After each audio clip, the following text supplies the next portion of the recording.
world, almost afternoon. I haven't done a live for quite a while, so I thought I should do one. I'm Sarah from You Floral. My business is bulk flowers, and so I ship flowers to basically anywhere in Canada and also in the US. And if you want to DIY your own wedding flowers, a box of flowers comes to your house, and then you can make your own arrangements. And I've got hundreds of different flowers for you to pick from, so you can really pick and choose whatever you like. So today I'm going to do a live on how to make a little boutonnière like so. I have a little baby that is sleeping right now, so we'll see how far this goes. But let's get started so we can get much gone before he wakes up. So for supplies today, these things are called boot sticks. I'm going to be using them today. And so what they are is a premium floral magnet. Here's the instructions on the back, but I'm gonna kind of tell you guys how to do it so you don't have to read it. So the purpose of a boot stick is it's a magnet. So it's a super strong magnet. So you can stick it on the lapel of your suit. So you just take this magnet and pop it behind, and then the front of it goes on like so. And this is super firm. I mean, if somebody's gonna give you a giant bear hug, it'll fall off, but you can see like I'm flicking it pretty decent and it doesn't fall off. So the pro of this is it's not like pins, which can become easily dislodged and they leave holes in suits. This is just really great for keeping your boutonnieres like staying where you want them to stay on your suit. The other thing that's really great about these for people who are DIYing is that the back of the boutonniere is this long piece here, and it gives a really nice firm foundation, so that way when you're taping your flowers onto them, it is just an easier guide if you're DIYing, so they're just a little bit easier to make. So I'm going to show you how to do it, but first of all, let's talk about what supplies I need.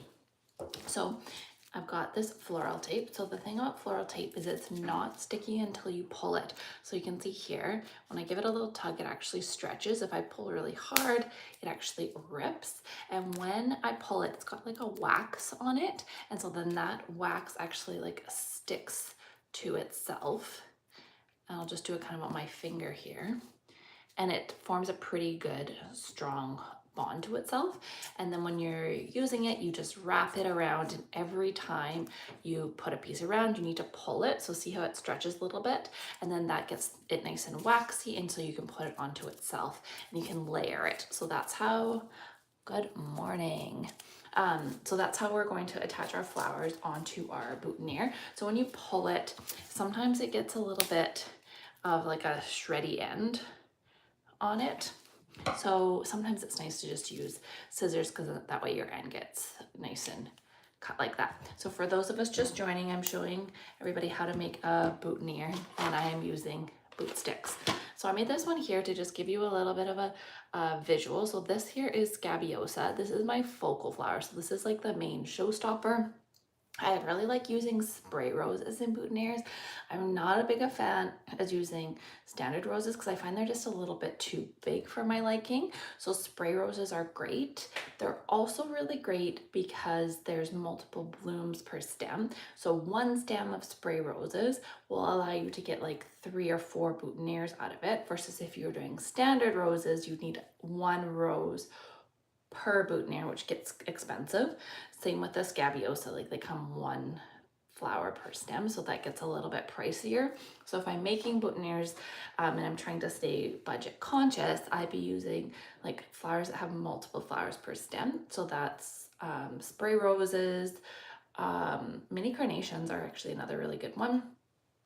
Spray mums, those are kind of the ones I'm thinking of right now. Okay, then you're also gonna need an accent. So I don't know how to pronounce this. This is just from my garden. Hello.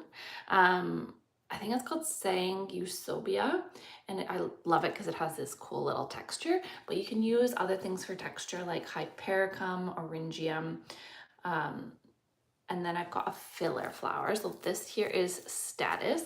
So I pulled a stem of Status here so you could see what it looks like. So this is a single stem, and it's got like 3 kind of florets on it, and each stem of Status looks a little bit different, and I wouldn't use like all of this in a boutonniere because that would look really weird if you just had this like big puff here. So I would just cut a piece of this off, And again, you can see here that this single stem status you could use in like 3 boutonnieres. You could even use it in a little bit more if some of the florets are bigger. So this is the status that I used in here. So this is the white one, and then I have the pink one just here. And then for greenery, today I'm using boxwood. So this is like a little sprig of boxwood. So you wouldn't want the leaves to be underneath the tape because that would be like really, really clunky. And you can see when I do it, they kind of break. So you have to pull the leaves off on the bottom part before you actually tape it on. And you wouldn't want like such a big piece. My baby just woke up. You wouldn't want such a big piece in your boutonniere. So you would just kind of pull off the sides until you got to a more reasonable amount that you'd want of your greenery. And so this is why I say to keep everything, because this little piece would obviously be not good for in a boutonniere, but this is, or sorry, for a bouquet, but this is perfect for a boutonniere. So if this piece was like too, it broke or something, just keep it to the side. And then I would use this in my boutonniere. So I grabbed a couple of different flowers from my garden. Again, I'm probably not saying these right, but this is Coreopsis. I don't even know what this one is. It's some kind of sedum. So again, if you're using this, you need to pull off the leaves on the bottom. And then this is way too much like springiness for me. So what I would just do is kind of cut off some side stuff until I got kind of the right vibe that I was looking for. I just want a little bit of this greenery. So like this amount would be all the greenery I'd want in my boutonniere. And then I grabbed some yarrow. So again, too much of this flower head for me. So I'm gonna take my pruners and just give a little less, just so it looks a little bit more demure, and a smaller piece of yarrow for going in there. So I've got some sort of sedum, this yarrow, my focal flower, which is the scabiosa, and I've got this sangusobia, which is the texture flower. So I've got focal flower, filler flower, greenery, and texture flower. So to make this boutonniere, I put the sedum or whatever greenery in there, and I just kind of layer these. So the point of making them look really luxe is to have some different heights in there. So you see I've got some sangusobia over there. I might put another piece kind of over here just to balance it out, like so. See? So my stems are a little bit long here. I'm just going to cut them just so I have a more easier time working with it. And then I'm going to take my floral tape, and because I'm gonna fix it to my boot stick, I'm just gonna take this floral tape and wrap it around it a couple times. So you have to make sure that you pull it to make sure it stays. And then I don't want to rip it because then it makes kind of a yucky end. So I'm going to take the scissors and give it a cut. So there's the end of the tape. And then you just give it a push with your fingers, and the heat from my fingers will make it so it seals up. So there is the boutonniere. So now I'm going to attach it to the back of the boot stick. So the boot stick has two pieces. This is the magnet part and this is the backer. I already made this one up, so I'm just going to take it off. So this is actually a good demo to show you guys how strong this floral tape is. Like, it's actually decently challenging to get that tape off. So there's a better view of the backer and the magnet. Like, look how strong that magnet is. They like jump to each other. And so this is what I was meaning for folks, like how it's easier using a boot stick. So now the boot stick goes against the flower, and I say to put it, like if you put it down here, that will make your boutonniere like really, really long. So take your boot stick and put it up a little bit further. So I kind of like to put the magnet part like behind the actual like body of the flowers, like so. And then, but if you put it too high, like so say you did it like that, then you wouldn't have enough taping area. Does that make sense? Because you can only tape where there's no flower. So I put just the magnet part behind the flowers. And then I take this tape, and so I hold it down with my thumb to start it. And it's a little tricky to start, but you have to keep pulling it every time, because when you pull, that's how you get the tape to stick to itself. And I just kind of layer it as I go down to the bottom. So I'll show you guys again what happens if I pull it. Pulling it works fine, but you get this raggedy edge, which is fine enough. I don't know why I don't love it today. So I'm just gonna cut it, and then to get that little flap down, I'm gonna hold my thumb down it, and the heat from my finger is going to attach it. So I've got now the stems that are a little bit too long, so I've got my pruners, and I'm going to, well, they flew, just cut them off. So there is the boutonnière, and then the backer was right here, and then I just attached the backer to it. So that looks quite pretty, just like that, because I've got, get a real job. Maybe you should get a real job. That's not very kind. The tape is quite pretty just by itself, or you could use ribbon. So this is just used ribbon. I pulled off an old one.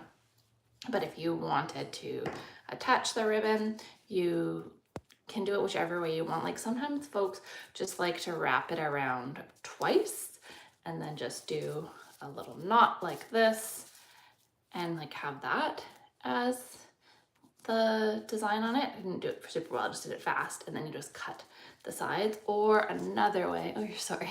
The internet is a funny place. Okay, so another way to do it is you could see if I can do this backwards. So I'm gonna put a little bit of a tail out and then take my ribbon and I'm just gonna layer it down all the way down to the bottom. You have to do it kind of at an angle here. And then when you get to the bottom, it's just a little tricky, and then I hold it at the bottom and then go back up to the top. And what's nice is that with the floral tape there, it's still sticky on both sides, so that gives a nice, it helps to like hold it in place, hold the ribbon, sorry, in place. So then I made my way back up, and then I can go and knot it here, like so. And then you just kind of play around with putting this knot in the middle. So there's my knot. And then I'll just attach the magnet to the back so you don't lose them. So these obviously have no water source. So if you're making these for a wedding, they would die pretty quickly. Like they'll last the day, depending what flower you use. So like an anemone is a really delicate flower. I would definitely not put those in a boutonnière if it was a hot day. Lysianthus is a good one if you're doing it on a hot day. Lysianthus is really hardy. Mini carnations are hardy. Spray roses are decently hardy, but any flower obviously needs water, but this happens all the time making boutonnière, so you just want to keep them in a cool place ideally. So after you make them, I will use what's called a hydration chamber, because I can't put this obviously in the water because it's got all my ribbon on it. So what I do is I take a Tupperware container, I take a paper towel, I get it damp, not wet, just damp. I put it in the bottom of the Tupperware container. Then I set my boot sticks on top of it and take another damp container and another damp paper towel and put it on top of the flowers. Then seal the Tupperware shut and put it in the fridge. And so that action of like the 2 layers of paper towel keeps it like kind of misty, moist in that Tupperware, and that way they can get at least a little bit of hydration and they won't dry out. So if I was making these for a wedding, for a Saturday wedding, I would make these on the Friday ideally, so that way they're just without hydration for that 24-hour period, and then they're in that hydration chamber in the fridge, which will help them last as long as possible. Also helping to choose flowers that are not as delicate. If it was, say, your dream to have white panda anemones, you could, like, I mean, you can do whatever you want, but I would say make 2 just in case like one doesn't survive, or you like do the photos and it's not nice for like the ceremony, then you can swap out to have that boutonnière. I don't know what else to tell you guys. Anybody have questions? Can you make, I guess the question I have for myself is, could you make these without boot sticks? Of course. So again, here's the boot sticks. So you could definitely just make this without the boot sticks. There'd be no firm backer on it, but you would just, here, I'll give you a demo of how you would do it if you weren't using boot sticks. So see, here's like the little bundle of flowers, and I would take my floral tape, and I'm just gonna use my scissors to get a nice fresh start to this tape for cutting. And if I wasn't using the boutonnière, I made these stems actually a little too short here because I was ripping them out of my boutonnière in the demo. Oh, here's a good demo. See what happens if I've got this tape, how it like, or that leaf, sorry, how it bungs it up. You don't want to tape over leaves, so you'll need to cut the leaves off. So if you were doing it without a boot stick, you're just wrapping the floral tape around it. And if it's easier for you, you don't have to hold the bundle of tape like I am. So let's go down to the bottom here. I'm gonna give you the cut. So this is what it looks like, this bundle of flowers versus this. So without the boot sticks, you can see it's a much more slender stem, and then you would just put a pin in it. So if you're doing without a boot sticks, you just take that tape and just wrap it the whole way around. I guess this one also doesn't have my focal flower because it broke, but it wouldn't be much thicker anyways without the focal flower. So that's also kind of why I like the boot sticks, is it makes it a little bit heftier. And then you would just take this with your pin and pin it on your suit, versus the boot sticks, you're taking the backer and you're putting this inside your suit. Either way you make it, put it in a hydration chamber, store them in their fridge, make them as close to the wedding as possible. So there you go. That is what I wanted to talk to you guys about boutonnieres today. Thanks everybody for engaging and watching, and have a great day, y'all.